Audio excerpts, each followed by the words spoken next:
Based on true events, a boy receives a scholarship to attend school in a secluded and mysterious colony, only to uncover the dark horrors lurking within. In 1989, Chile, during the final months of the dictatorship, Pablo recovers from head injuries at a hospital within Colonia Dignidad. Founded in the early 1960s by a former German medic and other German settlers who fled their homeland after World War II, Colonia Dignidad is a secluded and tightly controlled settlement in southern Chile.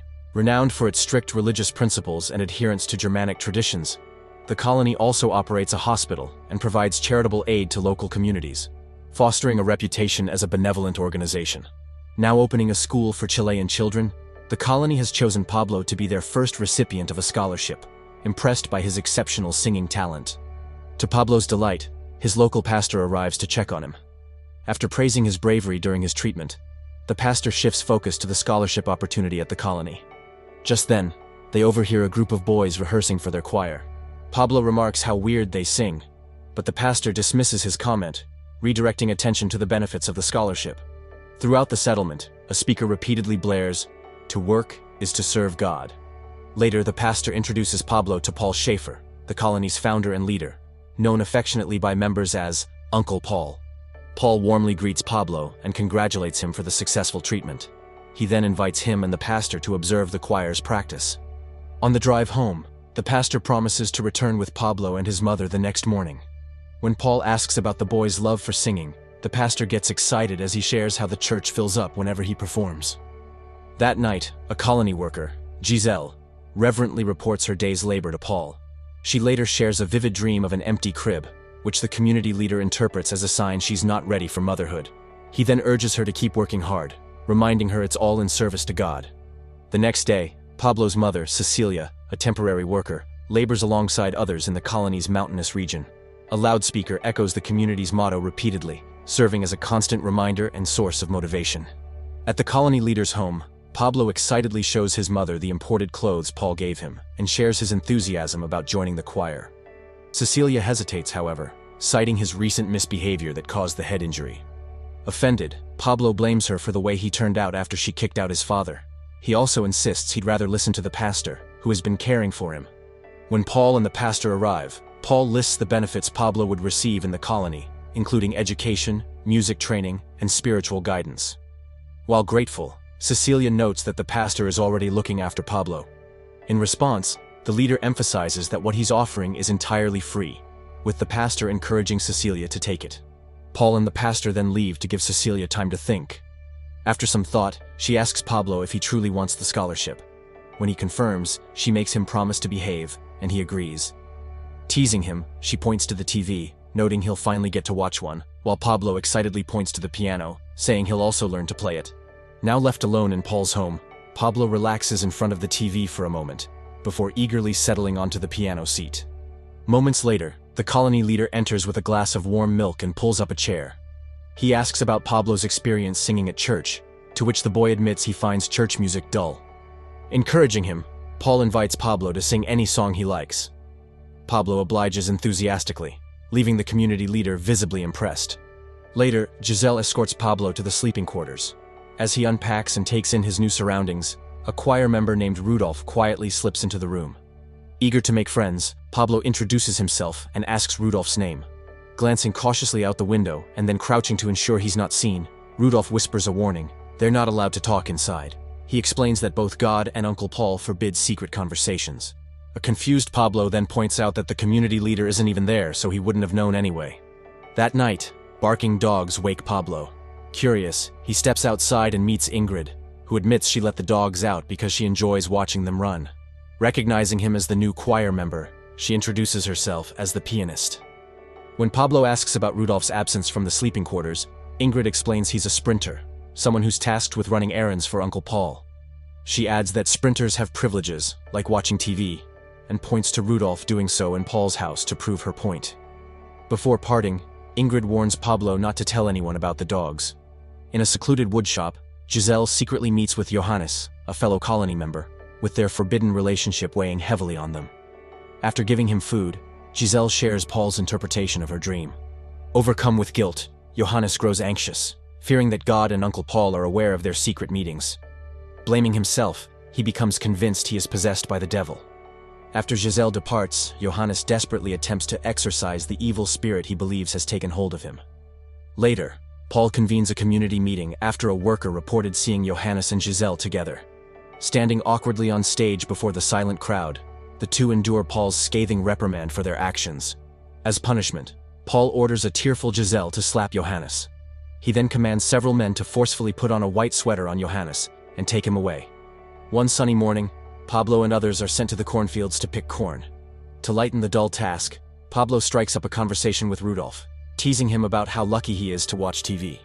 Rudolf curtly responds that he doesn't even care for TV. Seizing the moment, he asks Pablo about life beyond the gated community, admitting he's never been to town. Pablo then describes the hustle and bustle outside: streets, shops, cars, and traffic lights. When Rudolf confesses he doesn't know what a traffic light is, Pablo enthusiastically explains it to him. He later casually invites Rudolf to join him in seeing the band Los Prisioneros, only to realize he has no idea who they are. As Pablo begins relieving himself, Rudolf warns that God would be angry.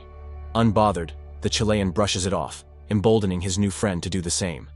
In Paul's home, he, Ingrid, Giselle, and two workers convene, as the latter accuse Ingrid of releasing the dogs. Ingrid denies it, recounting her day to defend herself. Paul then begins sniffing Ingrid. He claims he smells the devil on her and signals the others to act. Following his cue, they grab a white sweater and forcefully put it on her. Menacingly, the leader then demands she play the piano. As she does so while crying, Paul signals for further punishment. Hesitant but obedient, Giselle grabs Ingrid's hair and repeatedly yanks it back while she continues to play. The next morning, Pablo sneaks into Paul's home to try playing the piano, but is startled by a woman's distant screams. That night, he hears similar cries and, through the window, sees three men dragging and slapping Ingrid. Alarmed, he asks Rudolf, who hushes him, and explains that the white sweater signifies the wearer is spiritually sick and in need of healing. Suddenly, Paul enters their room to ensure the boys are all asleep. While practicing shooting in the woods, Pablo suddenly asks Paul about the word sprinter, mentioning he heard it from someone.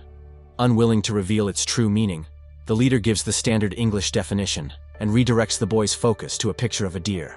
Paul proceeds to demonstrate his skills by repeatedly shooting the deer's head. As Pablo practices with the choir, his talent quickly makes him the leader's favorite. While cleaning Paul's home, Giselle secretly takes a science book, hoping it would help with her desire to have a baby. At the woodshop, she and Johannes read about animal reproduction, a topic unfamiliar to them due to their sheltered upbringing. Peeling back a page, they find a painting of animals in an intimate pose. Believing that is how it's done, they awkwardly attempt to mimic it, but fail. One day, Paul gathers the boys for a race, explaining he needs a sprinter for a special event with guests tomorrow. He announces that the winner will be chosen for the task. When Pablo wins, another boy immediately protests, claiming a Chilean can't be a sprinter. Offended, Pablo shoves him, but Paul intervenes before it escalates and sends the boys away. He then gives Pablo a pep talk about his role for the next day. Later, Paul and an aide review and compile tape recordings of the community members, ensuring clips of Pablo are included. They then prepare copies to give to the Chilean authorities and the German embassy. At the clinic, Giselle carefully removes Pablo's stitches now that his head wound has fully healed. She then steps out briefly to get the visitors' names in the waiting area. One of them, Marta, suddenly asks if she knows her sister, Gloria Silva. When Giselle doesn't, Marta begins addressing everyone in the room with an impassioned speech. She exposes Colonia Dignidad's dark reality, revealing that while locals praise the Germans for their medical aid, the colony is far more sinister. Marta claims her sister was a union leader who was detained there in March 1974. She adds that Gloria suffered much before disappearing. As the workers drag Marta away, she desperately pleads for help finding her sister, while a confused Pablo looks on. At a special event at Colonia Dignidad, high-ranking Chilean officials and German embassy representatives gather. In his speech, Paul expresses gratitude for their unwavering support despite efforts by many to tarnish the colony's reputation. As a gesture of thanks, he has Pablo personally distribute the prepared tapes to the guests. The First Lady of Chile then takes the stage, praising the colony for its support of local residents. She gives special recognition to Pablo, believing he exemplifies the colony's positive impact, and expressing hope that many more Chileans will benefit similarly in the future. After the event, Paul speaks with a Chilean general, who commends him for his efforts in running the colony. Paul then hands him a flyer featuring Gloria Silva. After a brief glance, the general reassures him there's nothing to worry about. In reality, The colony has been in collusion with the Chilean dictatorship since the 1970s. In exchange for allowing Paul and the German settlers to stay in the country, the colony's remote location has become the cover for the government's clandestine activities, including suppressing dissenters like Gloria Silva. This alliance has also enabled Paul to escape deportation to Germany, where he's accused of despicable crimes. Moreover, the partnership allows him to maintain unchecked authority over the colony. While Rudolf watches TV, Pablo secretly observes from outside. When Rudolf suddenly turns it off and heads to another room, Pablo follows. To his shock, he sees his friend in Paul's bedroom, sitting nearby with a terrified expression as the colony leader lies in bed. Unbeknownst to Pablo, someone is secretly recording his every move. The next morning, Paul invites him into his house. After praising Pablo's performance at the event, he gently reveals that he knows about his nighttime escapades. The leader probes if he envies Rudolf for watching TV or being more loved by him, but the nervous boy silently shakes his head. Paul then threatens to report him to the pastor and kick him out of the colony. When Pablo denies doing anything wrong, the leader warns him about envy and keeping secrets, adding that disobedience will lead him down the same path as his delinquent father. Ultimately, however, the colony leader allows the boy to stay. One night, driven by desperation for a child, Giselle and Johannes sneak a baby out of the colony's hospital. The next morning, Giselle, with Pablo by her side, rushes to a nearby river where several men have found Ingrid unconscious. She had apparently attempted to escape the colony by crossing the river but crashed into the rocks. After loading Ingrid into the ambulance, Giselle solemnly tells Pablo that disobedience is a grave illness, with devastating consequences. That night, Pablo sneaks out of his room after spotting Giselle. Curious she's going, he decides to follow her. To his bewilderment, he later finds Giselle and Johannes on stage under dimmed lights. There's a TV in front of them playing a recording of their intimate act at the woodshop. After the clip ends, Paul harshly reprimands them, not only for their actions, but also for stealing a baby. He then orders them to strip. Through tears, the pair reluctantly obeys. Shining a flashlight on their exposed forms, Paul berates them, declaring that sinners like them will never be deserving of a child. Overcome with emotion, Giselle begins screaming at Johannes. The leader then calmly switches on the lights, revealing that the other workers had been silently watching from the back all along. Horrified, Pablo turns and bolts out of the area. On Christmas Day, all the children are summoned to the main hall. After a round of singing, Paul introduces a man dressed as Santa Claus, who appears briefly before being replaced by someone in a Krampus costume. The sight of the Christmas demon terrifies the children as Krampus snarls and prowls menacingly. Suddenly, Krampus seizes a boy, dragging him to the front. Sniffing him for evil spirits in Paul's usual manner, the boy is so frightened that he soils himself. Krampus then turns to Pablo. Though he tries to appear brave, a flicker of fear crosses his face as he winces under the demon's gaze. As the children cry in fear, Paul dismisses the man in the Krampus costume. He then reassures the children, telling them that as long as they are obedient and have a clear conscience, they have nothing to fear. Meanwhile, the man wearing the Krampus costume removes the mask. It's Johannes, his face heavy with guilt as he quietly stares at the mask. While doing some physical activity, Pablo gets into a fight with another boy. When Paul reminds him that sprinters shouldn't behave that way, the Chilean boy retorts that he no longer wants to be one. Noticing Pablo's bad mood, the leader orders the other boys to tickle him as some sort of punishment. Afterward, he warns Pablo to reconsider his actions, adding that this is his last chance, or he'll inform his mother.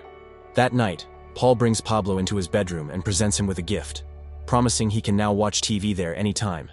However, when Pablo seems uneasy, Paul abruptly snaps at him. Pablo then finds out what the true role of a sprinter is. The next morning, Giselle, her face etched with concern, quietly escorts Pablo back to the sleeping quarters.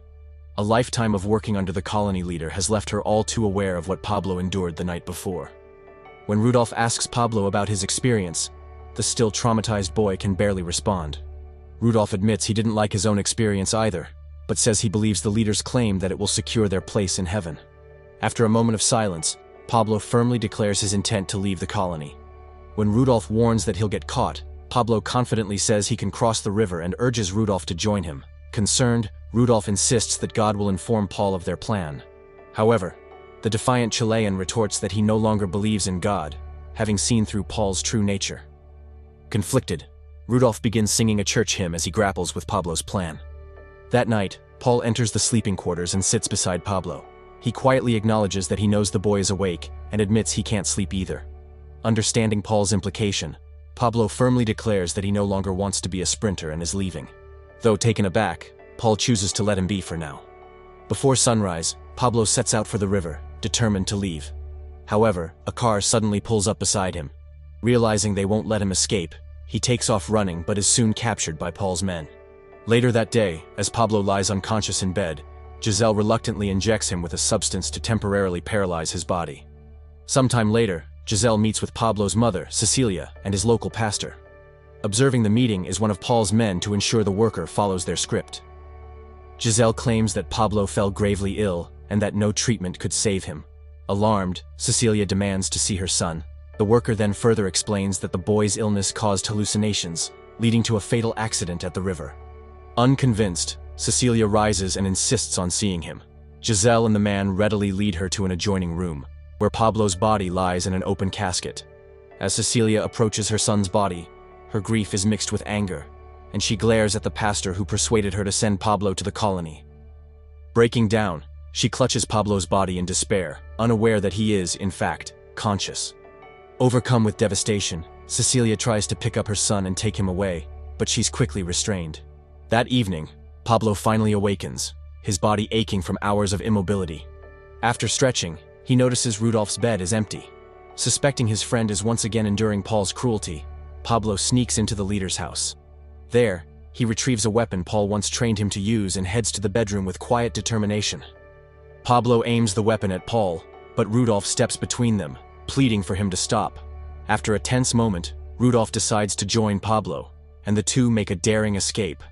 As colony workers frantically search for them, it's Giselle who ultimately finds the boys. Racked with guilt over her complicity, she decides not to stop them. Instead, she hands them her flashlight, silently urging them to keep going. After battling the river's strong currents, Pablo manages to reach the other side. Upon realizing Rudolph is nowhere in sight, he desperately calls for him. Tragically, however, his friend didn't make it. Even after Chile transitioned to democracy, Colonia Dignidad continued to operate, with Paul Schaefer maintaining his oppressive rule until his death in 2010. Subscribe to watch more videos like this, turn on notifications and leave a like to help the channel out. Thank you for watching.